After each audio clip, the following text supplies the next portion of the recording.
ወደድኩ እንደገና ወደድኩ እንደገና ወደድኩ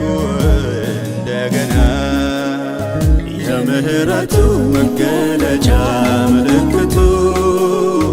እማይለምሻን ያለው በእውነቱ አልተቆለፈም ይቅርታ ደጁ ዛሬም ይራራል ላመነ በልጁ የምህረቱ መገለጫ ምልክቱ እማይለምሻን ያለው በእውነቱ አልተቆለፈም ይቅርታ ደጁ ዛሬም ይራራል ላመነ